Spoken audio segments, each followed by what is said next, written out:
Նիկոլ Փաշինյանը հունիսի 29-ին կմեկնի Անկարա, որտեղ հանդիպում կունենա Թուրքիայի նախագահ Ռեջեփ Թայիպ Էրդողանի հետ։ 24 News-ին այս մասին հայտնել է բարձրաստիճան դիվանագիտական աղբյուրը։ Ըստ աղբյուրի Փաշինյանն ու Էրդողանը քննարկելու են հայ-ադրբեջանական եւ հայ-թուրքական հարաբերությունները, Բաքվի հետ խաղաղության համաձայնագիրը։ Վարչապետի մամուլի խոսնակ Նազելի Բաղդասարյանը Factor TV-ի հարցին ի պատասխան ոչ հաստատել, ոչ հերքել է տեղեկությունը, նշելով վարչապետի բոլոր միջազգային այցերի վերաբերյալ ժամանակին տրամադրվում է պատշաճ տեղեկատվություն։ Իմպիչմենտի գործընթացը վաղուց սկսված է, գործընթացն սկսվում է, երբ ազգային ժողովի մեկ պատգամավոր առաջադրում է վարչապետի թեկնածու։ Այս մասին այսօր լրագրողների հետ զրույցում ասել է երրորդ նախագահ Սերժ Սարգսյանը։ Նա անպատասխան է թողել հարցը, թե երբ են նախատեսում մեկնարկել փողոցային պայքարը։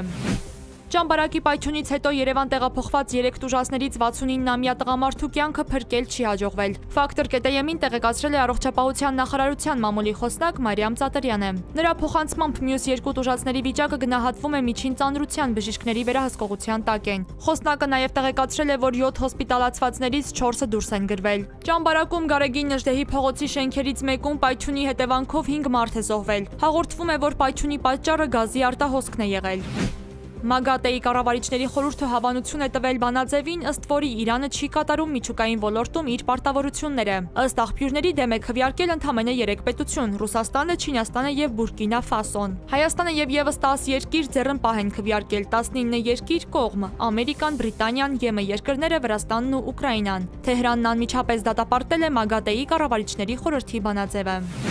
Ռուսաստանը եւ Ուկրաինան գերիների հերթական խումբն են փոխանակել, այս մասին քիչ առաջ հայտարարել է Ուկրաինայի նախագահ Վլադիմիր Զելենսկին։ Նրա խոսքով գերիների փոխանակման այս մի փուլում ներգրաված են եղել ծանր վիրավորները։ Ռուսաստանի պաշտպանության նախարարությունը եւս հաստատել է գերիների փոխանակման մասին տեղեկատվությունը։ Երկու երկրների հայտարարություններում էլ չի նշվում, թե քանի զինվոր է փոխանցվել կողմերին։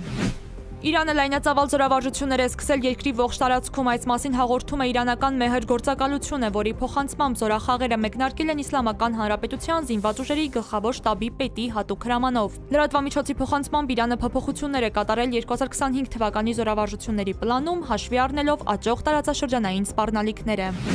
Հնդկաստանի Ահմաբադի օդանավակայանի մոտ օդանավի վթարի հետևանքով ենթադրաբար բոլոր 242 ուղևորները զոհվել են։ Միջադեպը տեղի է ունեցել, երբ Air India-ի օդանավը, որը տեղափոխում էր 232 ուղևորի եւ անձնակազմի 10 անդամի, տեղի ժամանակով 13-ից 17-ին Լոնդոն էր թռչում։ Ինքնաթիռում եղել է 169 հնդի, 53 բրիտանացի, 7 պորտուգալացի եւ 1 կանադացի ուղևոր։ Հաղորդվում է, որ օդանավը բախվել է BG բժշկական քոլեջի հանրակացարանին։ 5 ուսանող մահացել է, վիրավորներ կան։ Ըստ տեղեկությունների վթարից հետո Ահմադաբադի հիվանդանոց է տեղափոխվել ավելի քան 100 դի։